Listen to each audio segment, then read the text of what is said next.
Holly, I'm coming over to your place right now. What? Why are you questioning that? Tomorrow is going to be the 4th of July, right? So we are coming over today, and we'll be staying at your place for the next couple of nights. This means that both your daughter-in-law and your son are on their way to your house right now, and you need to be ready for us. Alexis?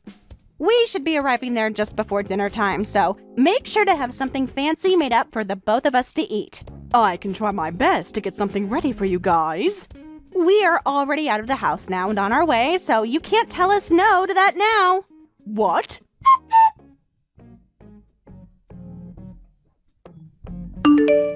Lucas, you should be finishing up with your work for the day right now, correct? Do you mind swinging by the supermarket on your way home from there to pick up some more things for me? Hi, honey. I think I can do that. What all do you want me to pick up for you? Can you get me another dozen eggs and also a large cabbage? Also, you'll be passing by that cake shop that I really like. Could you stop in there and find a small cake that can feed 4 for dessert? A cake? And for 4 people to eat? Who else is going to be at the house tonight? Jake and Alexis are coming. I got a couple of texts from Alexis a little bit ago saying that they were both coming back to our house. This again? What I never get about these kinds of situations is it's always Alexis who ends up texting us about what she wants to do and never Jake himself. Well, perhaps Jake likes for her to be in charge of all those things, and if that's the case, then I have nothing else to say. Anyway, this plan came out of nowhere from Alexis, so we'll have to have dinner for 4 now. I'm currently working on that now, so I'd like for you to stop and grab those things for me so that we'll have enough for everyone tonight. Sounds good. I'll try to make it quick. Sorry for bringing this up to you so late, but thank you for understanding and doing that for me. Holly, it shouldn't be too much longer before we pull into your driveway. Is the driveway a good place for us to park the car? What? So you both are almost here then? You guys decided to take the car this time? What about taking the bus like all those times before? We decided we wanted to drive ourselves this time. Do you have a problem with that? I'm sorry, but we only have 1 parking space at our townhouse, so you're going to have to find somewhere else to park your car. There is a parking garage just down the road that you can use, and it should only be around $15 a day. Huh? But that would cost like $60 by the end of this trip. How about you take your car out of that parking spot and park it over at the parking garage so that we can park our car in your spot? Why should we be having to do something like that for you? You both should have the money to park in that garage, right? Huh? Listen, Alexis, you already started off on the wrong note by only telling me that you were heading over to stay here with my husband and I last minute. So I've been having to get things like food ready for you both, as well as a room. Please do something about parking yourselves so that I may continue to focus on making your guys' dinner for tonight. Huh? I have 2 pots on the stove right now boiling, so I cannot go out to move the car anyway. I will talk with you both when you arrive here. What? You jerk!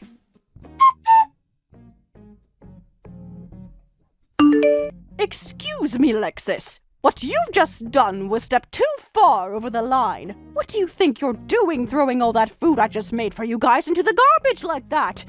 Well, listen here, Holly. Whoever said for you to make dinner yourself like that? Your older son and his wife are coming home to be with you guys, and you choose to make us trash for dinner?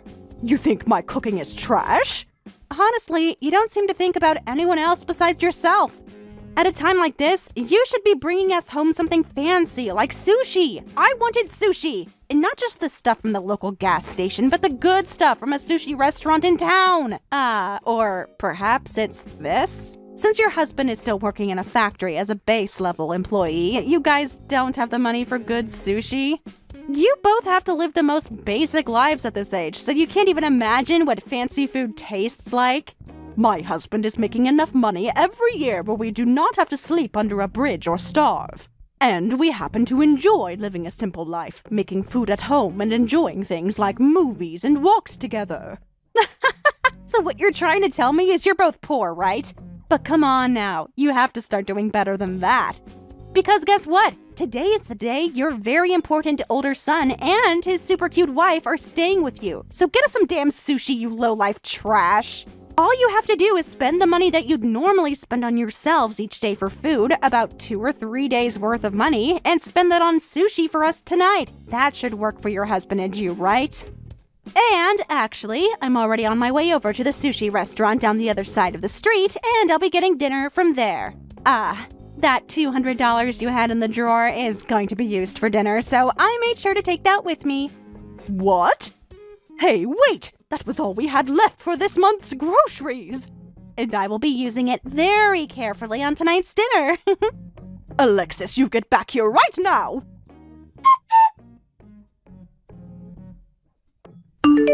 Hey, honey, are you still awake? What? Oh, hi, Lucas. Yes, I'm still awake. You do realize I'm in the same house as you right now, so you don't have to text me if you want to talk. Just now, Jake came over to my office to chat with me.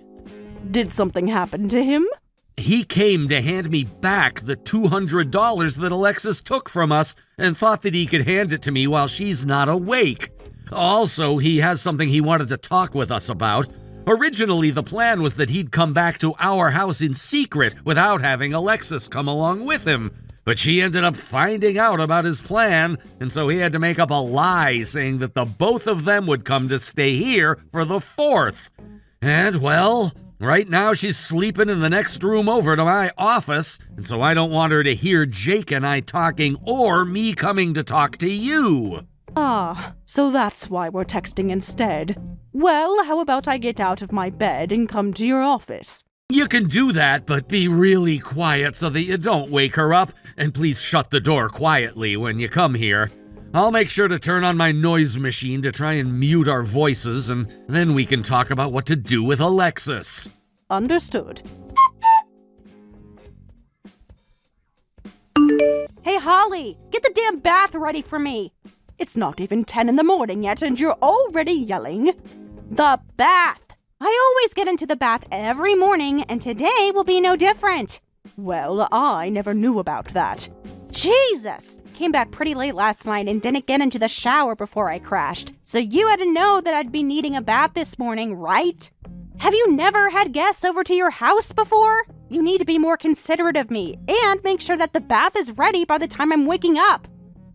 Or could it be you and your husband don't want to have the water and heating bill go up, and so that's why you guys never use the bath? That's exactly what I expected from two poor people.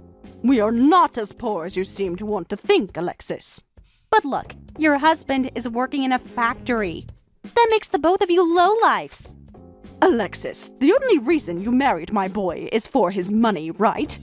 Huh? What's that all about? My son is working for a very large company at the moment, making a lot more than most people his age. And to you, he is like the perfect ATM, right? But here's the problem. That wasn't quite the truth, and Jake actually ended up being a contractor to that company. So, he isn't really making the amount of money you thought he was. And then you came to learn that his father is also not making as much as you'd like, since he's just working on the assembly line. Hence why you are now calling my husband and I lowlifes, and saying we don't have any money to cater to you with either. You are upset right now, and a bit bummed out because your plan of marrying my son for his money didn't work out. And so you find that to be a good reason to act like a jackass now. That's right! I was freaking lied to! I didn't know that your son was just a contractor there and that your husband only works at a factory. What the hell is wrong with your family being some of the most moneyless people ever?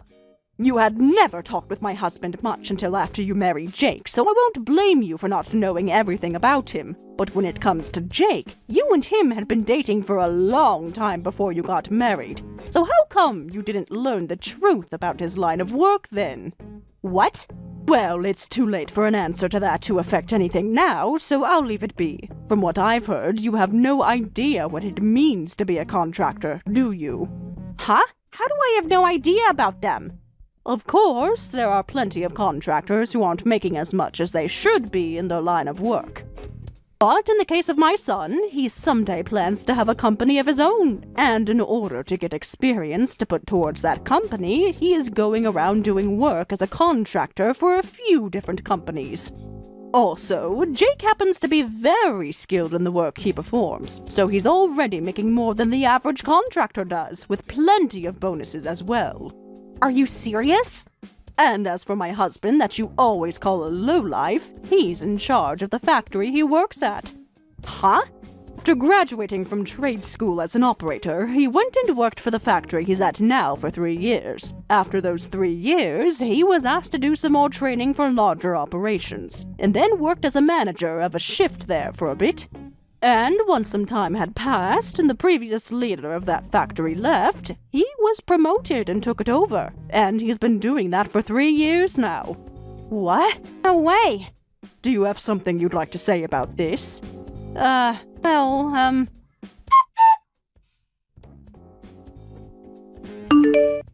Lucas. Are you out of the house today?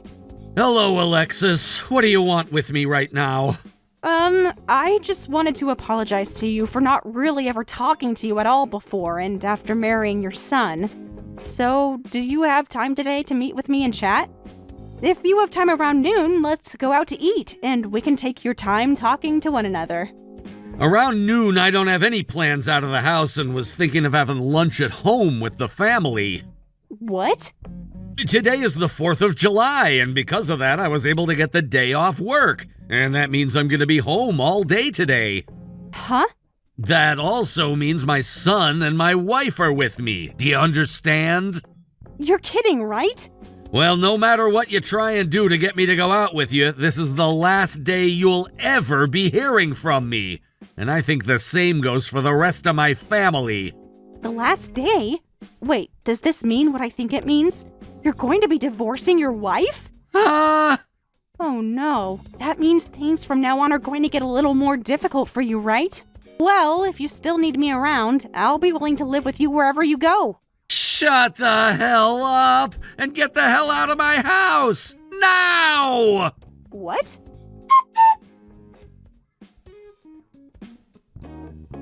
What the hell is going on? Your husband is a total asshole! He came out of his office and started to grab all my things and then tossed them out into the yard, yelling at me to get out of this house. Why the hell am I being kicked out when it should be you getting kicked out of here in the divorce? Nobody ever said that I was getting divorced, though. The only person I'm aware of who will be going through that is you. What? You really seem to have done a great job lying to my older son, right? What are you talking about right now? There was a man you had been going out with before you married Jake, correct? That's a little... Well, Jake already had someone go and take a look at all that, and he has some great evidence now. Huh? You had planned on using my son as an ATM after marrying him, so that you could go out with that other man on more high-end dates. But when you started to try and get to who you thought was a weak man's money, he turned out to have a tight grip on his wallet. The only money you were able to manage from him was just enough to buy food for you guys while he was working, and that was it. So you confronted him, and that's when he told you that he was a contractor, where you turned on him and started to complain about why he was giving you such a small amount of money, and that it was all to do with him being poor. And ever since that day, you have been blinded by your delusions about my son and his work, and have been mistreating him for it. Holly... This is all stuff that Jake had brought up to his father and I the other night, so some of it might be a little off. Could you please let me know if I missed something there? But Holly... But what? I never knew that there could be contractors making more money than proper employees make. And you only have your lack of knowledge and awareness to blame for that. Now that you understand that we all know the truth, I'll tell you why Jake was originally coming home. He wanted to be here to start working on all the divorce papers with us. Divorce? He was going to go have some talks with partners of his about starting up his company soon, but he didn't want to finish with those talks until after the divorce. So he chose to hold off on those plans and come here to finish everything up with you. There's nothing that can be done about it now. The divorce is set in stone. He can't do that to me. I'll break up with my boyfriend, all right? Breaking up with him now wouldn't help you any, and would probably only make things worse. But I've only just found out that Jake has been making good money this whole time. I can't allow him to get away from me now. No way! You're not even going to hide your true intentions now, are you? Well, at least I won't be the only one getting divorced then. You're going to lose your husband soon as well, right? That's why I don't care about telling you how I really feel about why I'm married to Jake. I don't understand. My husband and I aren't getting a divorce. Huh? But just a second ago, your husband was talking about a divorce. And that's just another one of your delusions that you've been having, because I was right next to him looking at his phone while he texted you, and he typed out that Jake would be divorcing you. What? Now, don't worry, because I'm showing everything you've told me to Jake right now. Wait! Hurry up and sign the papers, and then get the hell off our property and never come back. I don't want to leave! Now make sure to talk with Jake about what else he has in store for you. I don't want to, you jerk! I don't care what you want, you big baby. What? I'm going now. Bye forever, Alexis.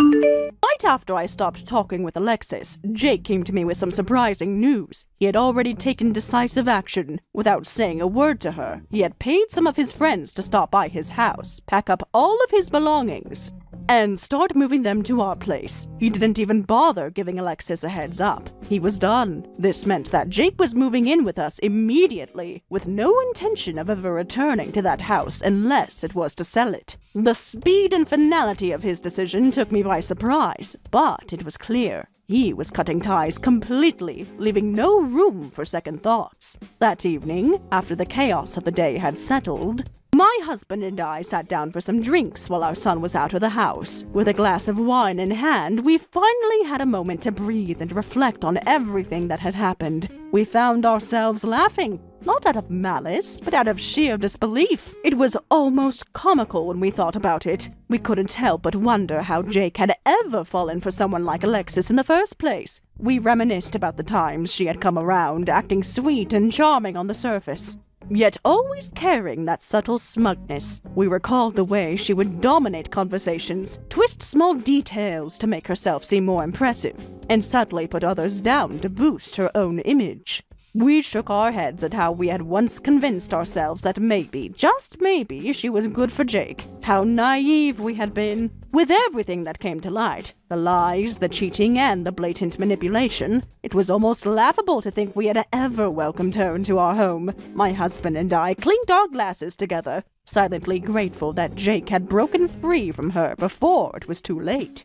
A few days later, Jake shared some new developments. He had gotten in touch with a lawyer and was officially filing for a settlement, not just against Alexis, but also her boyfriend. Apparently, Jake had enough evidence to go after both of them legally. The deception, the stolen money, and the betrayal gave him a strong case. His lawyer was confident that Jake could reclaim a significant amount of what had been taken from him. Not long after, Jake received the good news. He was able to recover all the money Alexis had stolen from him. Every dollar she had used to fund her dates and romantic getaways with her boyfriend was returned to Jake. The expensive dinners, hotel stays, and gifts she had flaunted at Jake's expense were finally made right. It was a huge victory. With the financial burden lifted and the divorce finalized, Jake was finally free of her.